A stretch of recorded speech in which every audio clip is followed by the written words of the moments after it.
Assalamualaikum warahmatullahi wabarakatuh. Alhamdulillah, wassalatu wassalamu ala rasulillah Sayyidina Muhammad ibn Abdillah wa ala alihi wa sahbihi wa mawala, amma ba'd.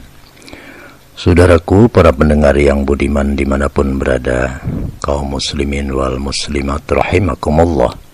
Kesempatan ini akan mengungkapkan yaitu tema hati. Hati adalah merupakan suatu yang ada dalam diri manusia, yang dianggap sebagai pusat kesadaran batin dan tempat menyimpan kesadaran-kesadaran, pengertian-pengertian, dan juga perasaan-perasaan.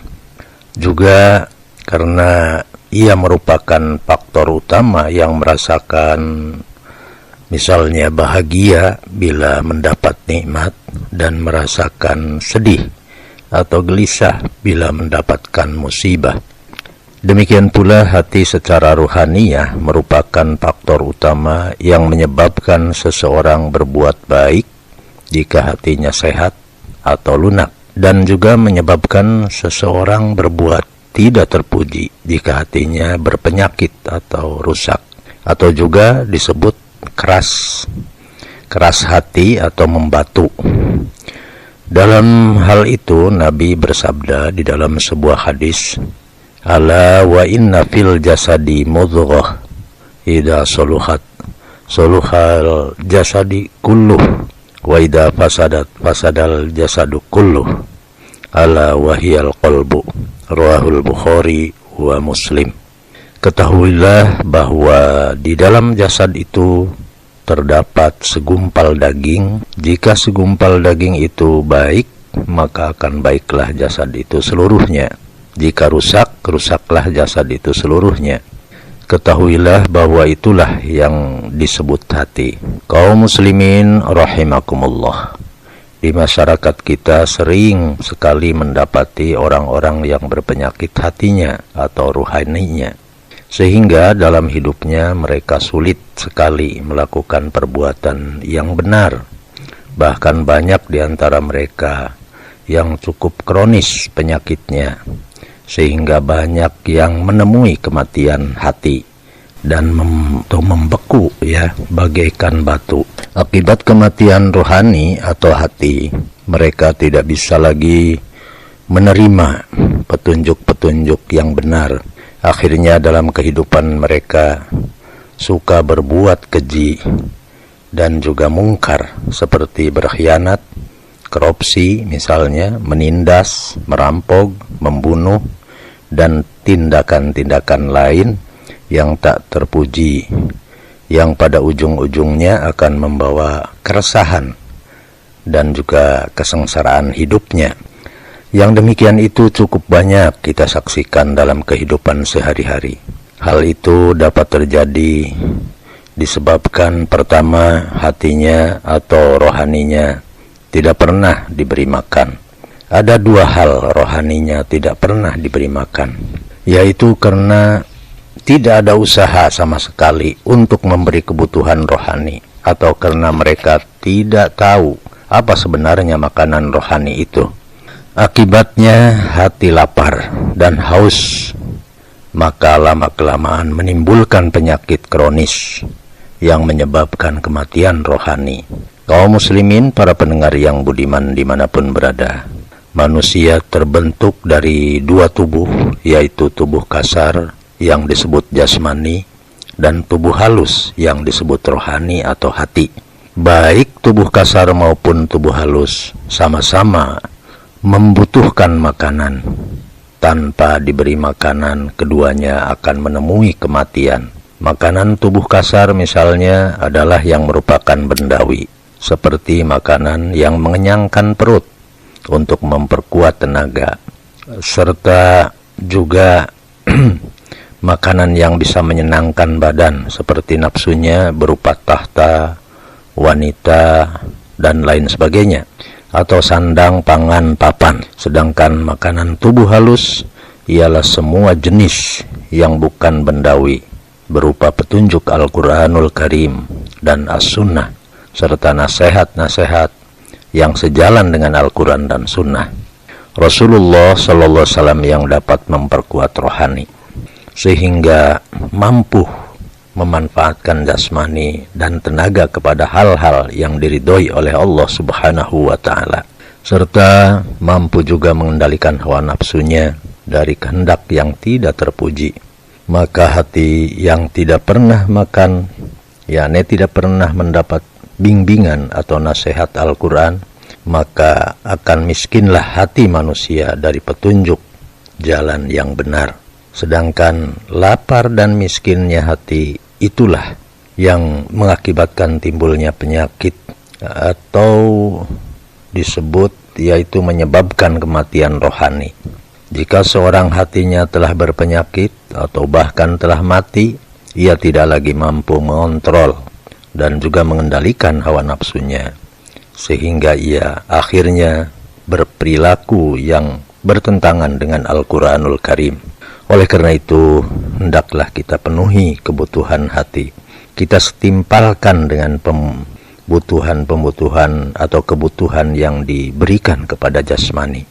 Dengan demikian, insya Allah hati akan mampu mengontrol dan juga mengendalikan nafsunya, sehingga kita menjadi manusia yang berakhlakul Quran.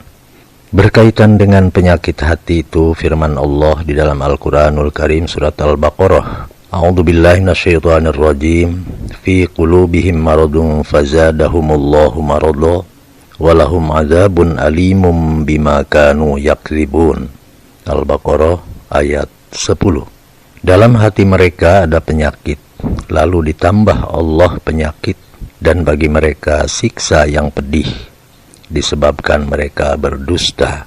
Kaum muslimin rahimakumullah, sebab yang kedua yang menjadikan seseorang mati hatinya, atau istilah tertutup hatinya, ialah karena tidak ada usaha untuk menghilangkan noda-noda hitam yang menutup hatinya. Oleh karena ia menganggap remeh terhadap noda-noda tersebut, dan juga menganggap pula noda-noda hitam itu akan hilang lenyap dengan sendirinya. Artinya, orang yang bersifat buruk akan sadar insaf dengan sendirinya. Pada dasarnya, hati manusia itu putih bersih, tidak ada noda atau dosa sedikit pun awalnya. Tetapi kemudian manusia itu terdorong nafsunya untuk berbuat jelek, maka muncullah noda-noda hitam dalam hati yang putih itu. Akibat noda-noda hitam diremehkan, akhirnya lama-kelamaan noda hitam itu makin banyak memenuhi hatinya. Kelak akan gelaplah pandangan hati dan hitamlah segala perbuatannya. Karena itu hendaklah kita berusaha membersihkan noda-noda hitam yang mengotorinya, walau sekecil apapun.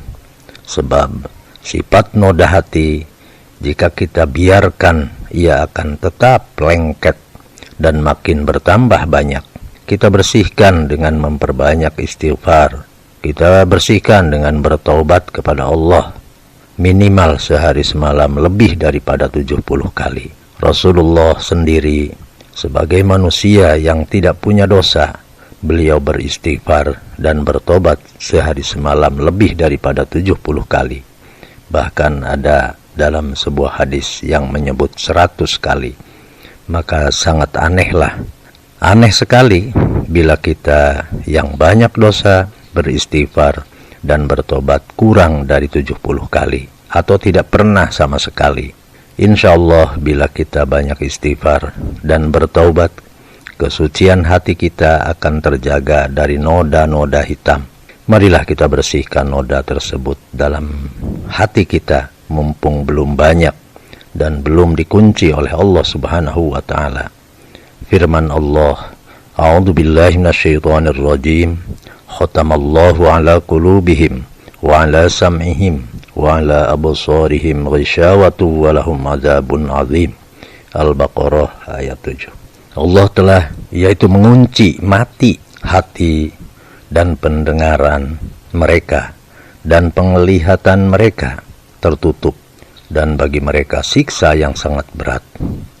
Kaum muslimin rahimakumullah, sebab yang ketiga adalah menyebabkan seseorang hatinya berpenyakit, atau istilah lain hatinya membeku bagai batu, ialah karena tidak pernah diperlunak atau diperhalus dengan zikrullah, zikir kepada Allah. Seseorang tidak mau memperlunak atau memperhalus hatinya, oleh karena disebabkan ia menganggap remeh dan ia menyangka bahwa tanpa dengan zikir pun hatinya akan diperhalus. Akibat menganggap remeh dan enggan juga mempergunakan zikir, akhirnya hatinya makin lama makin membeku dan bahkan membatu. Bila telah membatu, maka perbuatannya pun akan kasar, kejam, tanpa mengindahkan petunjuk Al-Quranul Karim. Karena itu, perlunakan hati kita dengan memperbanyak zikir kepada Allah.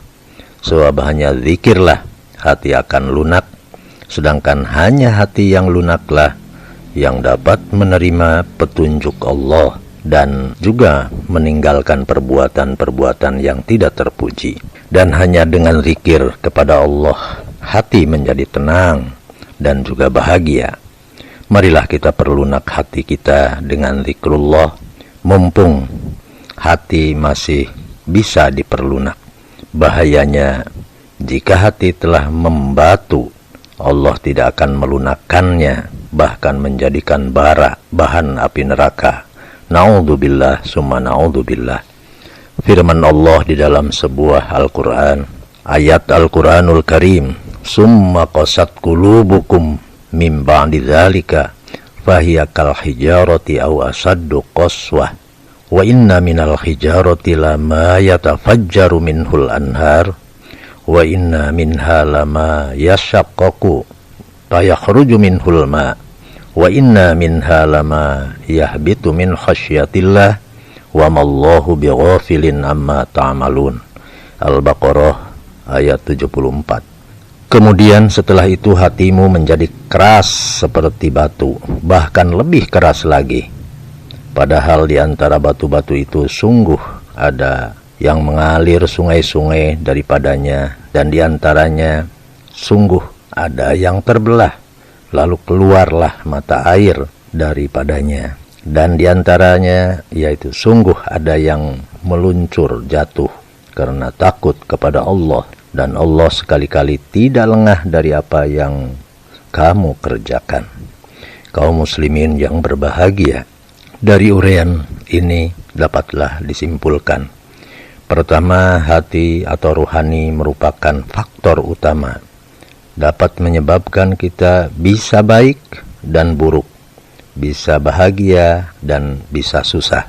Yang kedua, dengan petunjuk Allah hati kita menjadi sehat dan bersih, baik perilakunya dan bahagia hidupnya. Sebagai penutup, marilah kita sembuhkan penyakit hati kita. Kita bersihkan noda-nodanya dan kita perlunak dengan mendekatkan diri kepada Allah Subhanahu wa Ta'ala. Semoga Allah memberikan keberkahan dan membahagiakan kepada kita. Amin. Wallahul muwafiq ila aqwamit thoriq. Assalamualaikum warahmatullahi wabarakatuh.